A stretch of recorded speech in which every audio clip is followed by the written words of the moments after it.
Assalamualaikum warahmatullahi wabarakatuh. Selamat pagi, salam sejahtera untuk kita semua.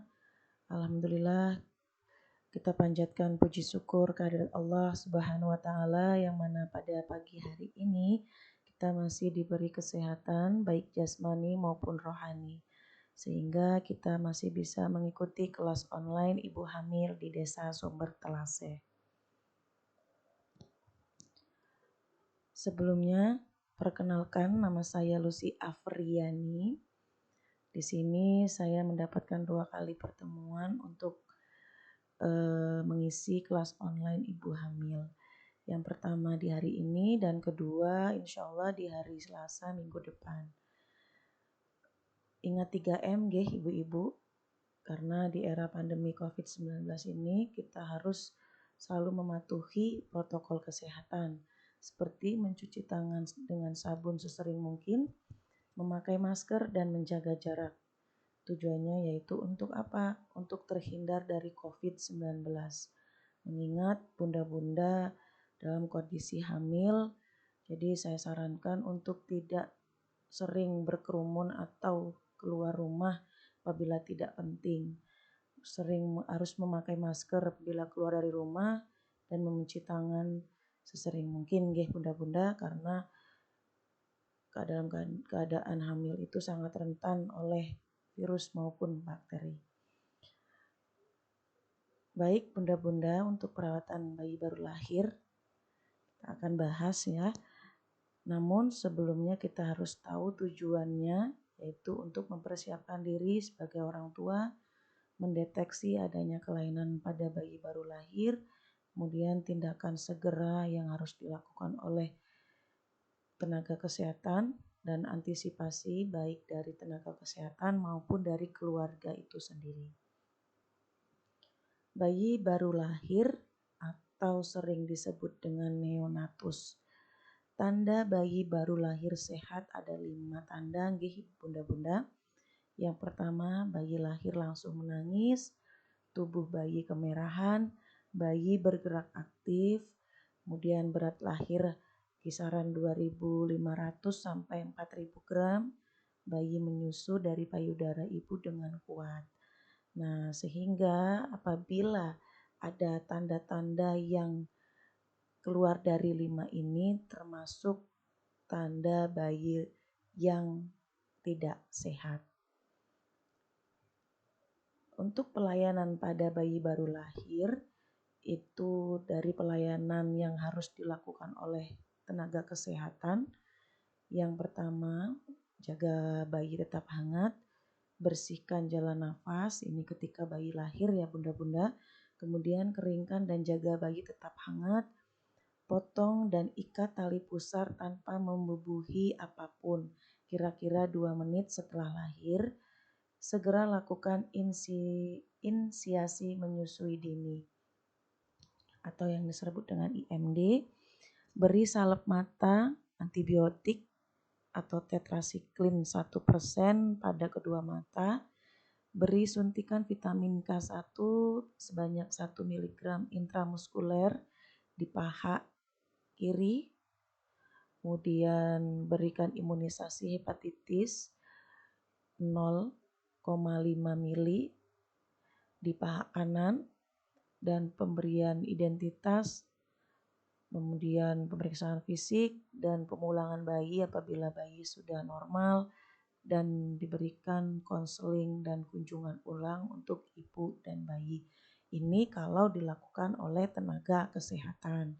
Namun di sini kita bahas untuk yang dilakukan oleh ibu sendiri, baik itu di rumah ya bunda-bunda. Nah, ada beberapa poin yang harus diperhatikan apabila bunda-bunda akan melakukan perawatan bayi baru lahir. Yang pertama tentang ASI eksklusif, kedua tentang menjaga bayi tetap hangat, ketiga tali pusat atau perawatan tali pusat, dan keempat imunisasi. Nah, dari 4 poin itu sendiri, pastikan bayi itu mendapatkan vitamin K, imunisasi dan serta salep itu atau belum gitu ya. Karena kalau belum itu kita harus sampaikan ke tenaga kesehatan. Untuk pemberian ASI pada bayi baru lahir, kita bahas satu-satu ya bunda-bunda. Mungkin untuk IMD atau inisiasi menyusu dini ini sudah dilakukan saat bayi lahir di nakes atau tenaga kesehatan. Kemudian pemberian ASI pertama kali, mungkin bunda-bunda mungkin kaget ya, untuk pertama kali kok ASI yang keluar itu berwarna kekuningan. Namun jangan kaget ya bunda-bunda, itu ASI pertama kali bagus untuk tubuh bayi karena ASI sendiri itu merupakan zat kekebalan tubuh. Nah, ini baik sekali ya bunda-bunda karena apa? Bayi itu sangat rentan, baik itu baik pada virus maupun bakteri. Dengan adanya diberikan ASI eksklusif, diharapkan bayi akan lebih kebal oleh penyakit-penyakit yang akan menyerang. Yang kemudian ketiga itu pemberian ASI saja ya bunda-bunda tanpa ada tambahan sampai usia 6 bulan atau yang sering disebut dengan ASI eksklusif. Dan susui bayi sesering mungkin bunda-bunda, paling sedikit itu 8 kali sehari. Jika bayi tidur lebih dari 3 jam ya dibangunkan aja karena bayi yang lebih optimal itu 2 jam sekali disusui. Dan susui dengan payudara kanan dan kiri secara bergantian. Jadi jangan payudara kanan saja ataupun payudara kiri saja. Kemudian susui sampai payudara terasa kosong, lalu pindah ke payudara sisi lainnya. Dan bunda-bunda harus ketahui ya, bahwasanya kalau kita menyusui anak dalam keadaan senang, nyaman, dan penuh perhatian, itu juga akan mempengaruhi psikologis pada bayi itu sendiri. Jadi diusahakan ya bunda-bunda, kalau bisa nanti ketika kita memberikan ASI eksklusif, kita memberikannya dalam keadaan tenang, nyaman, dan penuh perhatian, apalagi dalam keadaan senang. Nah, kita bahas tentang manfaat pemberian ASI. Itu ada 5 ya bunda-bunda. Untuk manfaat pemberian ASI yang pertama yaitu sehat, praktis, dan tidak butuh biaya.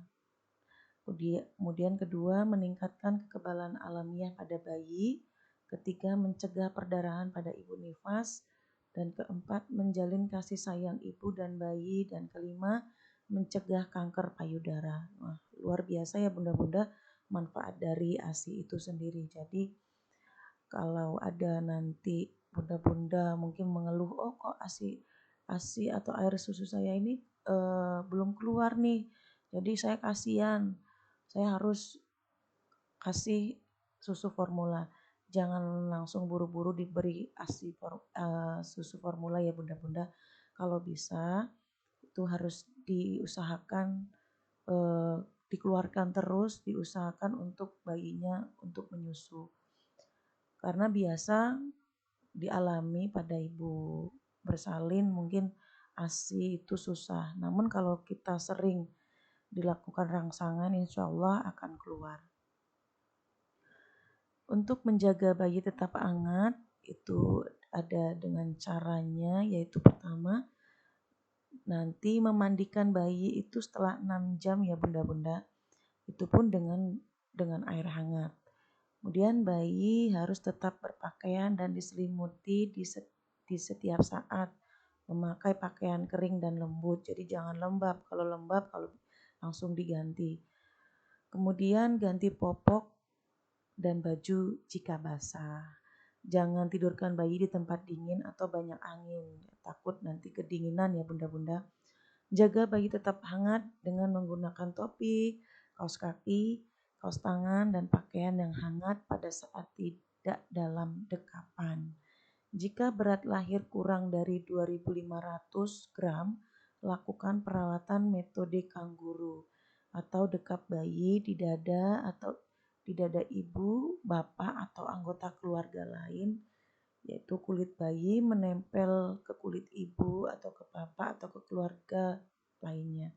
Di sini juga saya jelaskan tentang bagaimana cara pembuatan metode kanguru. Ada tahap pertama, kedua, ketiga, keempat, sampai keenam. Ini bisa digunakan dengan kain panjang ya bunda-bunda, atau dengan kain jarik ya kalau di daerah Jawa.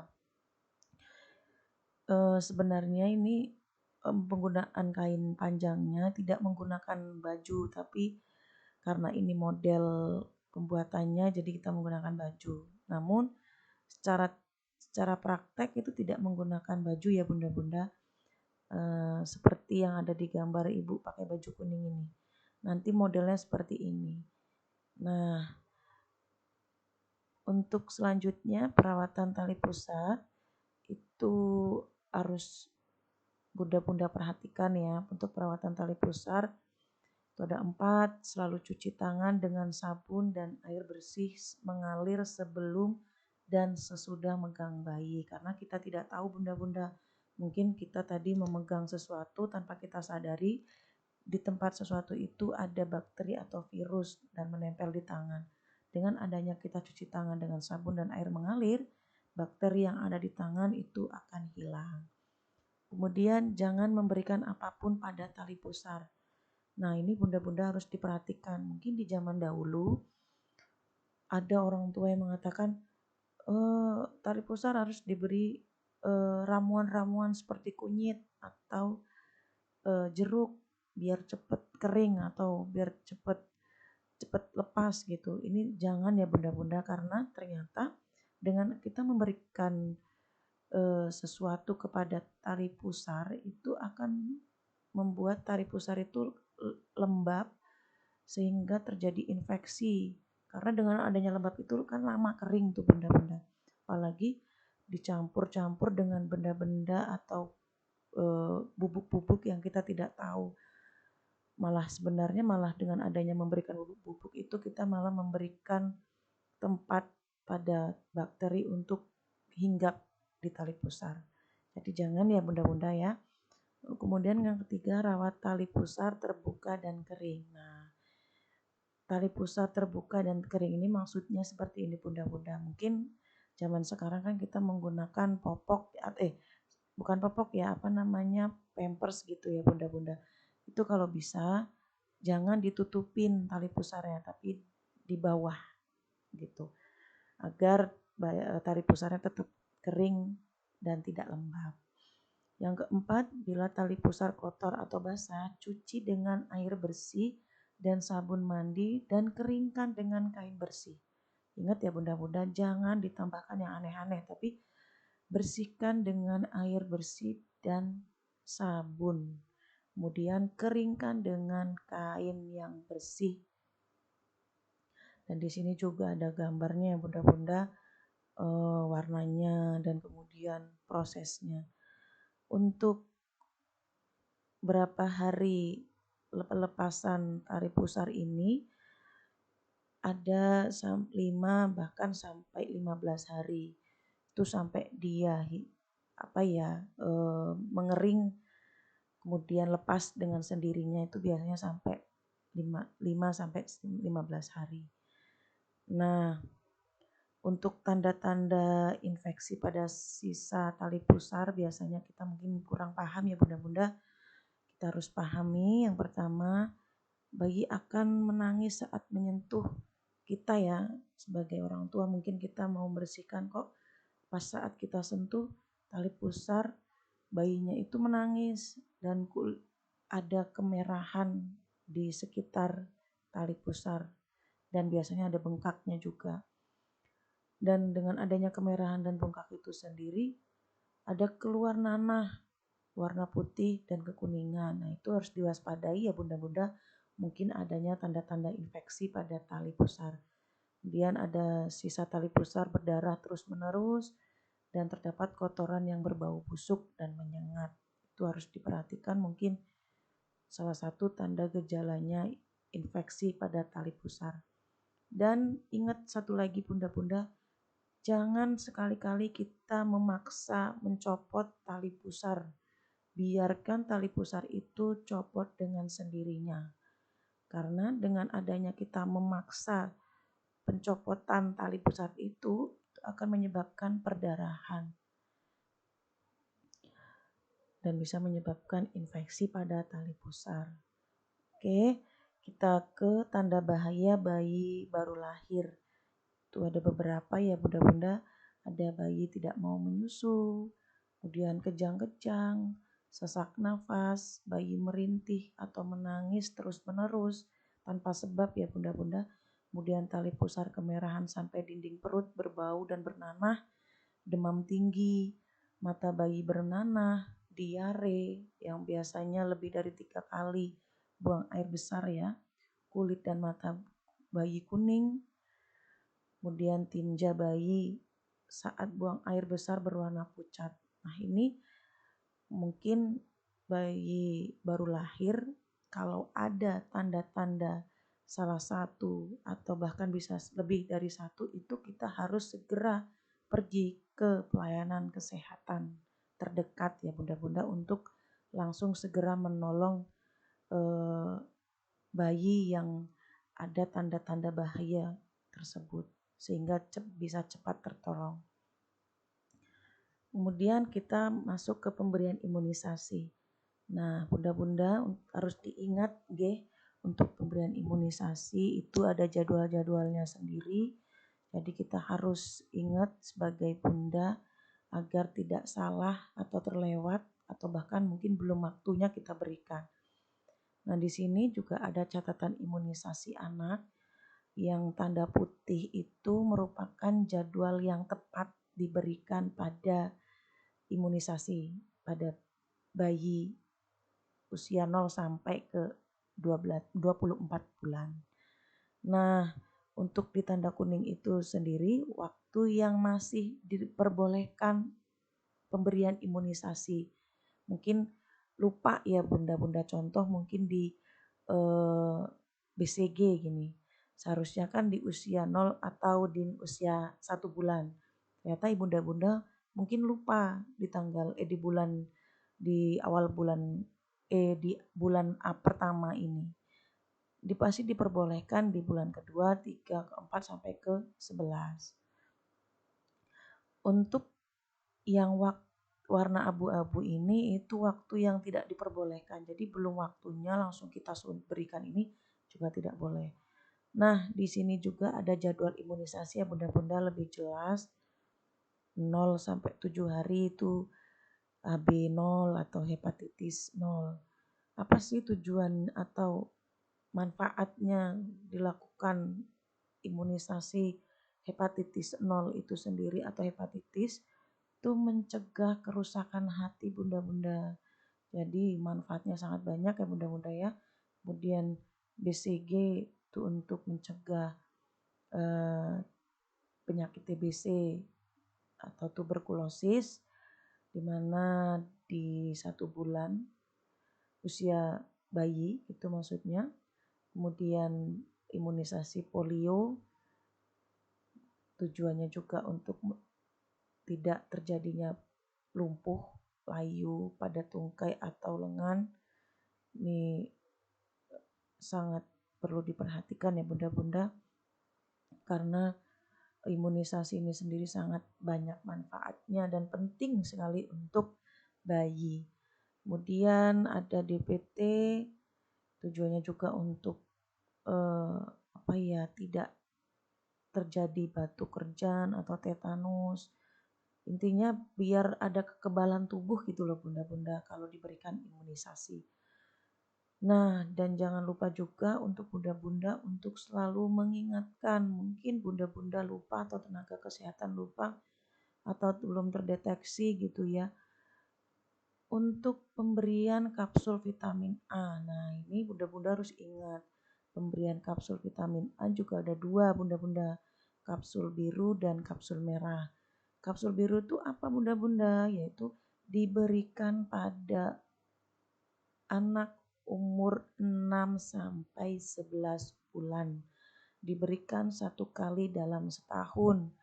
Nah, untuk kapsul merah itu diberikan pada usia 1 sampai 5 tahun dan diberikan 2 kali dalam setahun.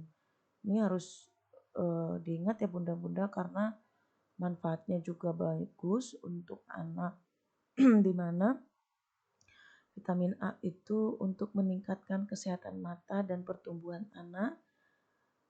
Jadi bagus manfaatnya, kalau seandainya ini lupa itu sangat disayangkan ya bunda-bunda. Oke, untuk pengamatan dan perkembangan pada bayi itu dari bayi lahir sampai dia usia 6 tahun itu biasanya kita akan dilihatkan tumbuh kembang. Nah, untuk pertama itu pada bayi baru lahir sampai 9 bulan. Tanda anak sehat itu ada 4 tanda ya bunda-bunda, ini salah. Yang pertama, berat badan bayi itu naik sesuai garis pertumbuhan, mengikuti pita hijau di kartu ini ya, KMS-nya ya bunda ya. Kemudian atau naik ke pita warna di atasnya. Anak bertambah tinggi, kemudian kemampuan bertambah sesuai umur, dan biasanya jarang sakit. Ini yang tadi saya sampaikan ya bunda-bunda tentang KMS atau kartu menuju sehat. Biasanya kalau di buku KIA itu ada ya bunda-bunda. Ini untuk yang KMS warna biru itu untuk yang laki-laki, KMS yang warna pink itu untuk perempuan. Nah, tadi kan juga sudah disinggung tentang pita. Kalau dia turun di pita atau garis ini ya bunda-bunda yang ada garis warna hijau kuning itu, kalau dia ada di bawah mungkin dia kurang gizi atau turun berat badannya, dan harus diperhatikan kalau dia sampai naik di atas pita berarti dia resiko kegemukan. Kemudian kita perhatikan untuk perkembangan bayi ya, kita bahas satu-satu ya bunda-bunda untuk usia 0 sampai 6 bulan. Yang pertama di usia 0 sampai 3 bulan ini kita harus diperhatikan bunda-bunda. Biasanya pada usia 1 bulan bayi biasanya menatap ke ibu, mengeluarkan suara oh tersentuh atau tersenyum gitu, menggerakkan tangan dan kaki. Dan pada umur 3 bulan bayi biasanya akan mengangkat kepala tegak ketika tengkurap, tertawa, menggerakkan kepala ke kiri dan ke kanan, membalas tersenyum ketika diajak bicara, mengoceh spontan atau bereaksi dengan ocehan yang kita lontarkan gitu ya. Ini biasanya harus diisi kalau di buku KIA. Diconteng gitu ya bunda-bunda. Oh, bayi saya sesuai nggak di usia 1 bulan ini seperti ini. Nah, yang harus dilakukan oleh kita apa untuk menstimulasi atau menstimulus atau merangsangnya? Sering memeluk dan menimang bayi dengan penuh kasih sayang. Ini sangat berpengaruh ternyata bunda ya untuk perkembangan bayi. Kemudian gantung benda berwarna cerah yang bergerak dan bisa dilihat bayi gitu ya, untuk bisa menstimulus bayi merespon benda bergerak di sekitarnya. Kemudian tatap mata bayi dan ajak tersenyum, bicara dan bernyanyi ketika kita dengan bayi. Kemudian berdengarkan musik atau suara klasik pada bayi itu juga bagus ya bunda-bunda. Mungkin atau sholawat untuk bayi bisa lebih menstimulus suara-suara yang ada di sekitar. Kemudian mulai 3 bulan bawa bayi keluar rumah, memperkenalkan lingkungan sekitar. Ini kalau dalam keadaan bukan pandemi ya bunda-bunda. Namun kalau dalam keadaan pandemi seperti sekarang ini, mungkin untuk bawa bayi keluar rumah ini harus diperhitungkan kembali, atau mungkin di depan rumah saja tanpa harus ada banyak orang itu boleh, agar terhindar ya bunda-bunda dari virus corona. Kemudian pada bayi usia 3 sampai 6 bulan. Ini biasanya bayi itu berbalik dari tengkurap ke terlentang. Kemudian mempertahankan posisi kepala tetap tegak, meraih benda yang ada di dekatnya, menirukan bunyi-bunyian di sekitar, menggenggam mainan kalau kita berikan. kemudian tersenyum ketika melihat mainan atau gambar yang menarik ada yang di sekitarnya. Ini kalau biasanya perkembangan di usia 6 bulan. Namun stimulus yang harus kita lakukan atau keluarga yang kita lakukan seperti apa? Yaitu sering tengkurapkan bayi. Udah bayi 6 bulan nih, kita lakukan tengkurap bayi. Gerakkan benda ke kiri dan ke kanan di depan matanya. Ada nggak respon gitu ya bunda-bunda? Kalau sudah ada berarti kita benar nih stimulusnya. Kemudian perdengarkan berbagai bunyi-bunyian ya seperti tadi dengarkan suara musik klasik atau sholawatan itu boleh juga ya bunda-bunda. Beri mainan benda yang besar dan berwarna untuk menstimulus penglihatan bayi saat diberikan rangsangan. Kemudian stimulus atau perkembangan bayi di usia 6 sampai 12 bulan. Ini biasanya di usia 9 bulan bisa merambat, mengucapkan kata mama mama, dada dada, tuh meraih benda sebesar kacang, mencari benda mainan yang dijatuhkan, bermain tepuk tangan atau ciluk baya ketika kita kasih stimulus. Kemudian sudah mulai makan sendiri dari makanan seperti kue atau biskuit.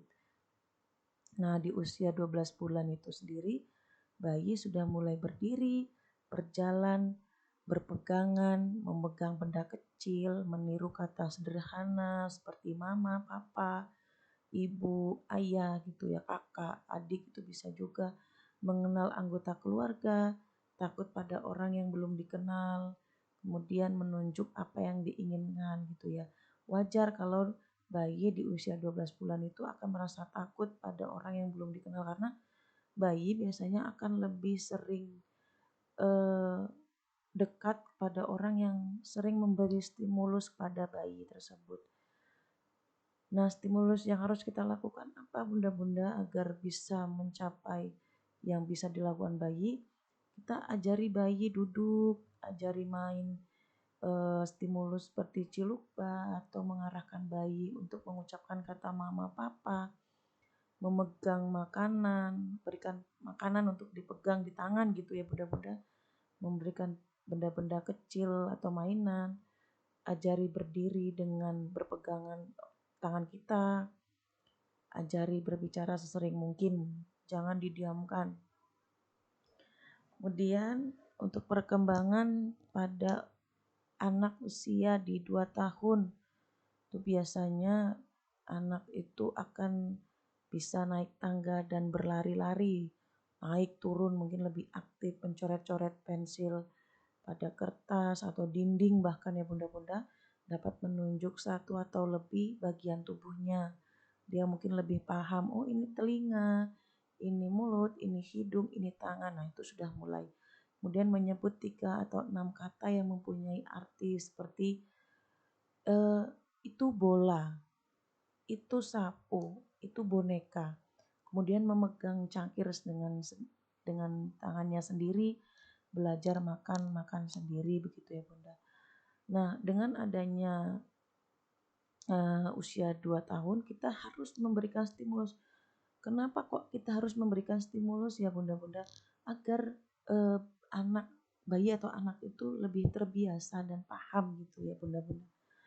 Untuk pertama kita ajari yaitu berjalan, membersihkan meja, membereskan mainan, ajari coret-coret kertas, menyebut bagian tubuh, bacakan cerita anak, ajari bernyanyi atau mungkin memberikan cerita atau dongeng itu bisa juga ya bunda-bunda. Kemudian di usia 2 sampai 3 tahun begitu juga sampai di usia 5 sampai 6 tahun ya bunda-bunda. Nah, untuk pantau pertumbuhan dan perkembangan itu dengan cara timbang berat badannya setiap bulan di posyandu dan fasilitas kesehatan lainnya ya bunda-bunda. Kemudian jangan lupa untuk meminta kader atau tenaga kesehatannya untuk mencatat di kartu menuju sehatnya di buku KIA-nya sendiri. Nah ini buku KIA jangan sampai ketinggalan kalau setiap pemeriksaan atau pemantauan. Bawa anak ke tenaga kesehatan, fasilitas kesehatan atau pos pengembangan anak usia dini. Ya biasanya ada ya bunda-bunda. Kemudian ajak anak bermain untuk bercakap-cakap. Kemudian stimulus perkembangan anak sesuai umurnya yang saya sebutkan tadi dari usia 0 sampai dia 6 tahun.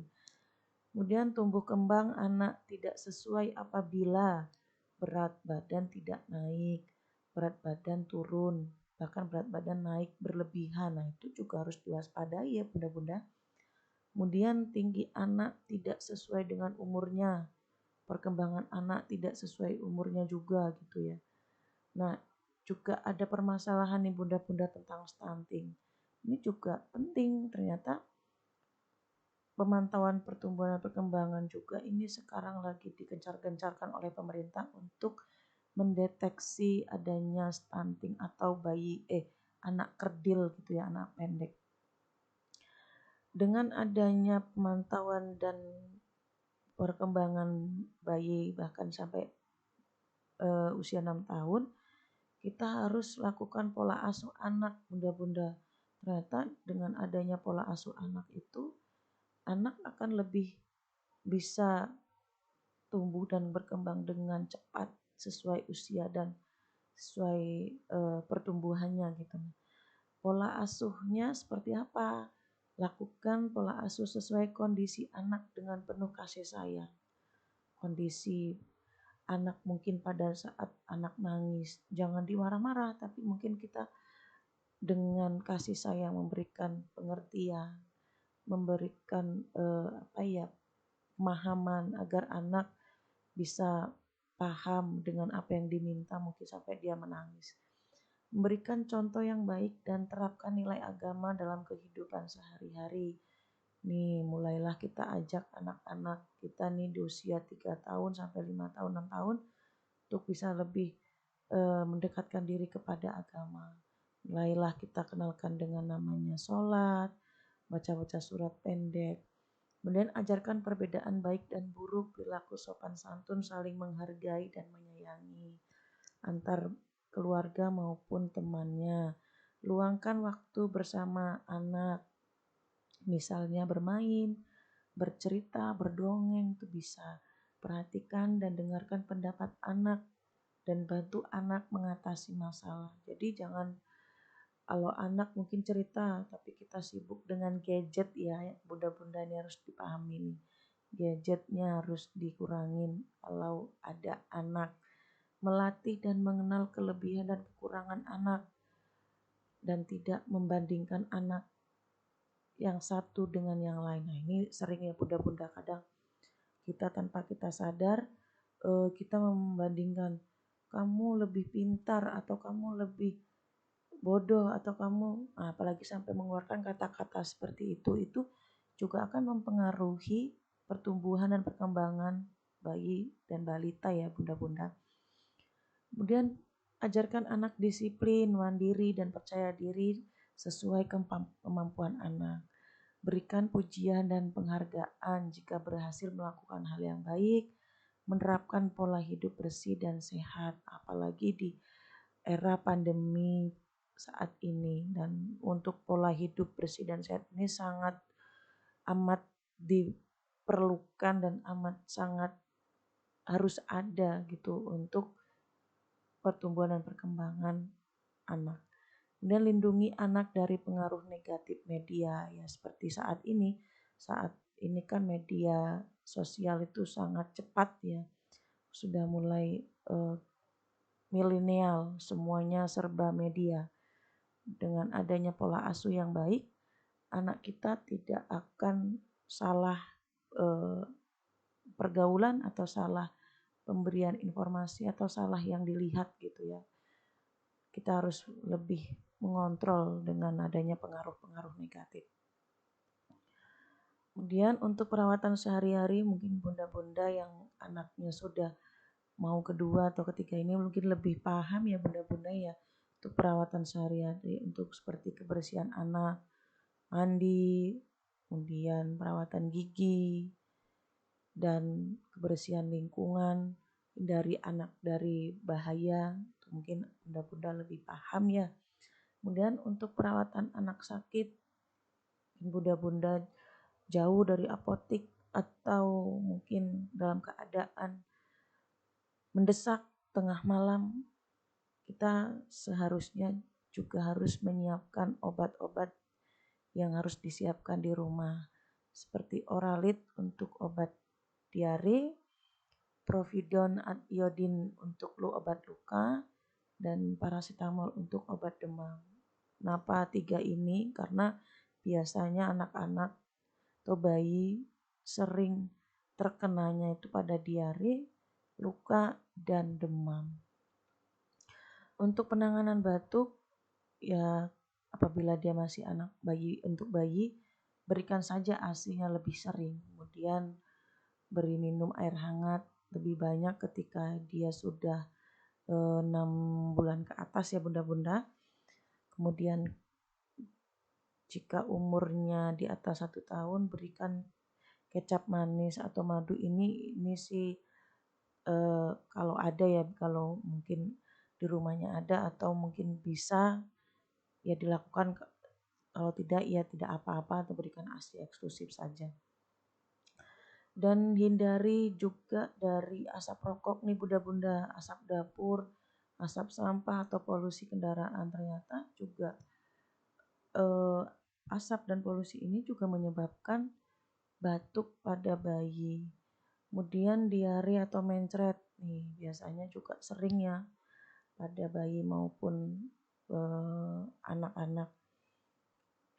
Namun untuk pada bayi ini harus hanya dianjurkan pemberian ASI ya. Kalau sudah 6 bulan ke atas tambahi MPASI dan air cairan Oralit juga. Untuk yang terakhir nih bunda-bunda, seandainya mungkin bayi atau anak demam, nih juga harus diberikan ASI lebih sering, berikan minum lebih banyak agar tidak dehidrasi.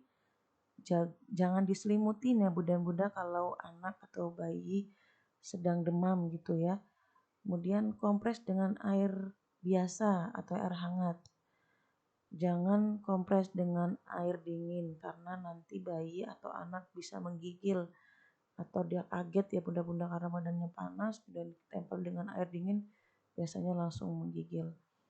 Jika demam tinggi, beri obat penurunan panas sesuai dosis. Jadi jangan langsung mentang-mentang ini udah saking tingginya langsung kita berikan tanpa sesuai dosis. Nanti juga akan berdampak buruk pada bayi atau balita.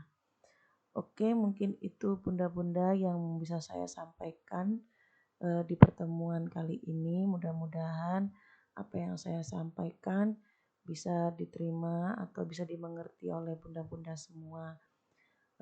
Sebelumnya bunda-bunda selalu jaga kesehatan, untuk tetap semangat apabila ada permasalahan jangan panik, bisa kita informasikan atau sampaikan di grup. Mungkin ada pertanyaan nanti bisa sampaikan di grup online atau dengan bidan yang terdekat atau mungkin wapri sendiri di grup boleh ya bunda-bunda. Nah, baiklah bunda-bunda, mungkin itu saja yang bisa saya sampaikan. Kurang dan lebihnya saya mohon maaf, saya akhiri. Assalamualaikum warahmatullahi wabarakatuh.